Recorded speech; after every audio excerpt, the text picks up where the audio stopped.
فسبح بحمد ربک واستغفر انہ کان توابا۔ آؤ ایک دوسرے کو معاف کر دیں، آؤ ایک دوسرے کو معاف کر دیں۔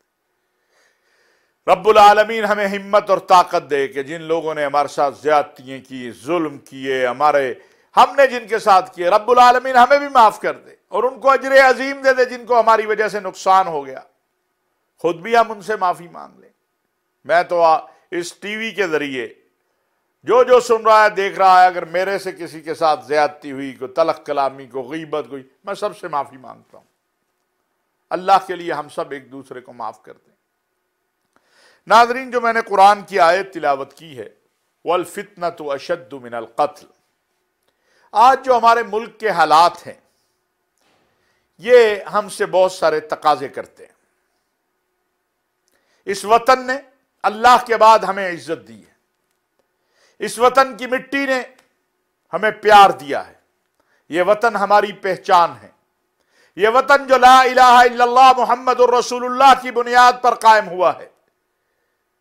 ہماری ذمہ داری ہے کہ ہم اس وطن کی سلامتی، استحکام اور اس وطن کی بقا کے لیے اور اس وطن کی اصلاح کے، اس وطن کے معاملات کی اصلاح کے لیے اپنا کردار ادا کریں۔ ماضی میں بھی ناظرین ہم دیکھتے ہیں، 1977 بھی دیکھتے ہیں اور بھی معاملات دیکھتے ہیں، کیا ملا ہے ہمیں؟ جس ملک میں پینے کا صاف پانی نہ ہو، تعلیم کے لیے اسکول نہ ہو، ہسپتال نہ ہو، فرقہ وارانہ نفرتیں ہوں، عصبیتیں ہوں، وہاں کی قیادت کو الجھنا نہیں چاہیے، سوچنا چاہیے کہ جس قوم کے اوپر ہم حاکم ہیں یا حاکم بن کے آنا چاہتے ہیں، اس قوم کے بھی کچھ ہم سے تقاضے ہیں۔ وہ تقاضے ہیں انصاف کا۔ جن قوموں میں انصاف نہیں ہوتا وہ زوال پذیر ہو جاتی ہیں۔ وہ تقاضا ہے عدل کا، وہ تقاضا ہے احتساب کا۔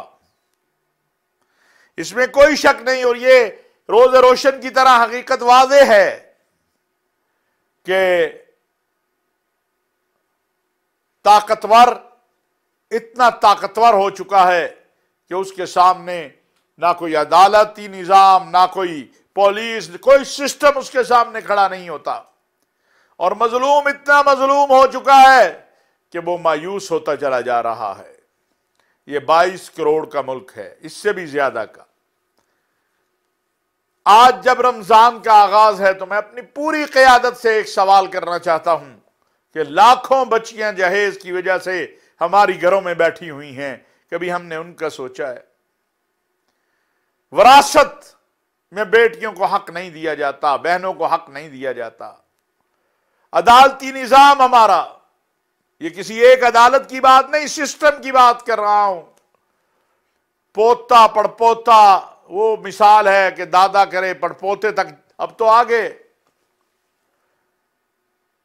کیا ہماری ذمہ داری نہیں ہے کہ ہم اپنی اناؤں کو قربان کر کے اصلاح امور کی اصلاح کی طرف چلے، معاملات کی اصلاح کی طرف چلے؟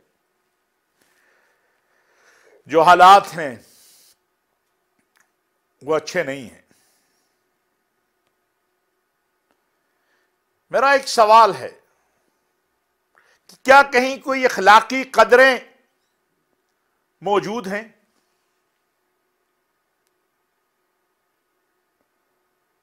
آج میں ایک پارٹی میں ہوتا ہوں، کل دوسری میں، پرسوں تیسری میں، یہ کیا ہے؟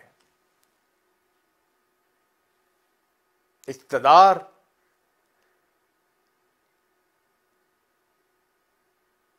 یہ سوال تو ہمیں ووٹ دیتے ہوئے بھی اپنے آپ سے پوچھنا چاہیے کہ جس کو ہم ووٹ دینے جا رہے ہیں وہ ہمارے ساتھ کیا سلوک کرے گا۔ لیکن اب یہ وقت نہیں ہے۔ آج پاکستان میں بہت اہم فیصلے ہونے جا رہے ہیں۔ سب سے پہلے تو میں اللہ تبارک و تعالیٰ سے دعا کرتا ہوں اور آپ سے بھی کہتا ہوں دعا کریں کہ یا اللہ جو پاکستان اور اہل پاکستان، اسلام اور مسلمانوں کے لیے خیر ہے وہ کر دے۔ دوسرا، جمہوری معاشروں میں احتجاج حق ہوتا ہے، لیکن اس احتجاج سے اگر کسی کا سر پھٹ جائے، کسی کی ٹانگ ٹوٹ جائے، کسی کو نقصان پہنچ جائے تو یہ پھر بہت ہی تکلیف دہ امر ہے۔ میری گزارش ہے، سب سے گزارش ہے کہ خدا را احتیاط کیجیے۔ ناظرین، پاکستان میں مختلف جماعتیں ہیں، مختلف نظریات کے لوگ ہیں۔ یہ جو ہم نے بہت زیادہ شدت اور نفرت دیکھی ہے، یہ نہیں تھی، یہ بڑھتی چلی جا رہی ہے۔ ایک طرف غداری، ایک طرف کفر، اور پتہ نہیں کیا کیا فتوے۔ اس سے نکلنے کی ضرورت ہے۔ اور میں یہ بات بھی عرض کرنا چاہتا ہوں کہ میں نے کل دیکھا سوشل میڈیا پہ، اول تو سوشل میڈیا کے بہت سارے ایسے لوگ بھی ہیں جو چاہتے ہیں کہ پاکستانی قوم کا، پاکستان کی کسی پاپولر جماعت کا، پاکستان کے مذہبی طبقے کا پاکستان کی فوج کے ساتھ کوئی تصادم ہو جائے۔ یہ کوشش انہوں نے بہت دیر سے شروع کر رکھی ہے۔ 9/11 کے بعد بھی کوشش کی کہ داڑھی اور پگڑی والے کا اور فوج کا تصادم ہو جائے، لیکن وہ کامیاب نہیں ہوئے۔ میں بہت خوش ہوں کہ وزیر اعظم پاکستان محترم جناب عمران خان صاحب نے کل اور پرسوں میں جو اپنے انٹرویوز اور بیانات میں پاک فوج کے حوالے سے کہا، وہی پوری ملک کی قوم کی آواز ہے کہ یہ ہماری فوج ہے۔ جتنی ہماری فوج طاقتور ہوگی اتنا یہ ملک طاقتور ہوگا۔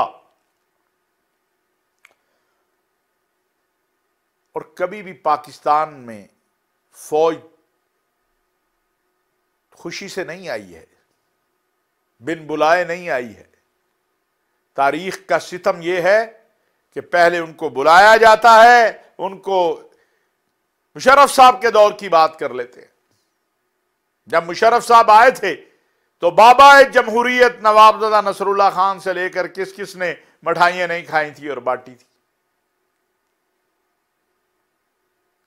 پاکستان میں اگر جمہوریت کو آپ نے چلانا ہے تو اس کا ایک جمہوری تسلسل کے لیے اس کی کچھ اقدار ہیں، ان پہ بھی توجہ دیجیے۔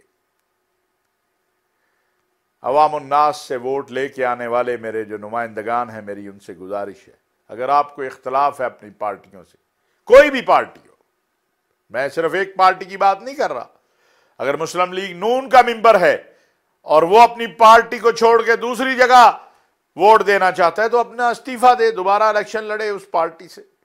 پی ٹی آئی کا ہے تو وہ کرے، یہ تو کوئی طریقہ نہیں۔ اور بالخصوص وہ جو مخصوص نشستوں پر آتے ہیں ممبران، خواتین و حضرات جو آتے ہیں، بہرحال قانون میں سختی کی ضرورت ہے۔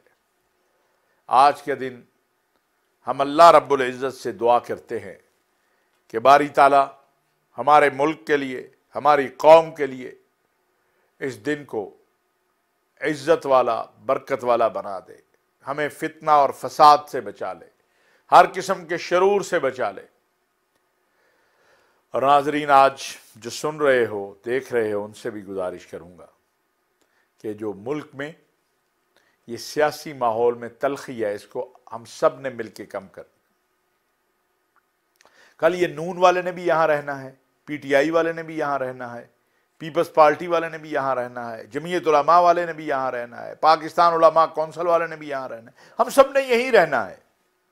نفرتیں اتنی نہیں بڑھانی کہ کل ہم ایک دوسرے کے سامنے کھڑے نہ ہو سکیں، ایک دوسرے کو سلام نہ کر سکیں، ایک دوسرے سے شرمندہ ہوں۔ اور گالی تو بالکل ہی نہیں دینی چاہیے۔ اللہ نے قرآن میں کہا ہے وَلَا تَسُبُّوا الَّذِينَ يَدْعُونَ مِن دُونِ اللَّهِ فَيَسُبُّوا اللَّهَ عَدْوًا بِغَيْرِ عِلْم۔ کسی کے جھوٹے خدا کو بھی گالی نہ دو، چاہے جائے کہ ہم ایک دوسرے کو گالیاں دیں۔ سوشل میڈیا پہ جو گند ہے، جو کچھ ہو رہا ہے، یہ اچھا نہیں ہے۔ ہم پاکستان کا ہر شہری، ہر پاکستانی پاکستان میں امن چاہتا ہے، سکون چاہتا ہے، وہ اپنی فوج کے ساتھ کھڑا ہے، وہ اپنے ملک کے سلامتی کے اداروں کے ساتھ کھڑا ہے۔ ابھی 2 دن پہلے آپ نے دیکھا ہمارے جوان شہید ہوئے، ہمارے آرمی چیف اور کور کمانڈر پشاور اور سب جنازے، ایک طرف ہم یہ جنازے اٹھا رہے ہیں، جو ہمارا دشمن جو ہے وہ ہمارے اوپر مسلط کرنے کی کوشش کر رہا ہے، اور دوسری طرف ہم اگر خدا نخواستہ اندرونی انتشار کا شکار ہوئے تو اس سے نقصان صرف پاکستان کا اور پاکستانی قوم کا ہوگا۔ اس سے ہمیں اپنے آپ کو بچانا ہے، اس سے ہمیں دیکھنا ہے۔ میں تمام جماعتوں کے الیکٹڈ ممبران سے آج یہ کہنا چاہتا ہوں کہ اگر آپ کو جن جماعتوں سے آپ الیکشن جیت کر آئے وہ اچھی نہیں لگتی ہیں، ان سے آپ کا اختلاف ہو گیا ہے، تو استعفیٰ دیں، قوم کے پاس جائیں، اپنے حلقے میں جائیں، وہ آپ کے بارے میں فیصلہ کر دیں گے۔ لیکن یہ جو کچھ ہم دیکھ رہے ہیں یہ کسی طور مناسب نہیں ہے۔ ملک کے بڑوں کی بھی ذمہ داری ہے کہ وہ ایسا راستہ نکالنے کی کوشش کریں جس سے کسی کی شکست نہ ہو، کسی کی فتح نہ ہو، کسی کی تذلیل نہ ہو، کوئی ایک دوسرے کو تانا نہ دے سکے، اور وہ ہے جس کی طرف گزشتہ دنوں ارشد شریف صاحب کے پروگرام میں وزیر اعظم نے توجہ دلائی ہے اور کہا ہے کہ انتخابات، ایک نئے انتخابات، غیر جانبدارانہ انتخابات جو اس جذبے کے ساتھ ہوں کہ ہم نے اپنے قوم کو، اپنے ملک کو آگے لے کے جانا ہے، جن میں پیسے کا استعمال نہ ہو۔ یہ الیکشن کمیشن کی ذمہ داری ہے کہ وہ روکے جو اربوں کروڑوں روپے الیکشنوں میں لگتے ہیں۔ کیا پاکستان کی تصویر باہر دنیا میں جا رہی ہے؟ کبھی کسی نے یہ سوچا ہے، تصور کیا ہے؟ جمہوریت کی بات کرنے والے میرے جمہوری سیاسی قائدین ذرا قوم سے جا کے سوال تو کریں۔ لوگوں میں جو نفرت پیدا ہو رہی ہے، اس سسٹم سے جو اعتماد ختم ہو رہا ہے، خدا نہ خواستہ، اللہ نہ کرے، اللہ نہ کرے، اگر ایسا ہوا تو کیا ہوگا؟ مل کر پاکستان کو مضبوط پاکستان بنانے کے لیے ہم سب کو جدوجہد کرنی ہے۔ دعا ہے کہ اللہ تبارک و تعالی خیر کا معاملہ فرمائے اور پاکستان کے لیے خیر ہو، پاکستانیوں کے لیے خیر ہو، اور ہماری قیادت مل بیٹھ کر کو بہتر فیصلہ کر لے۔ وما علینا الا البلاغ۔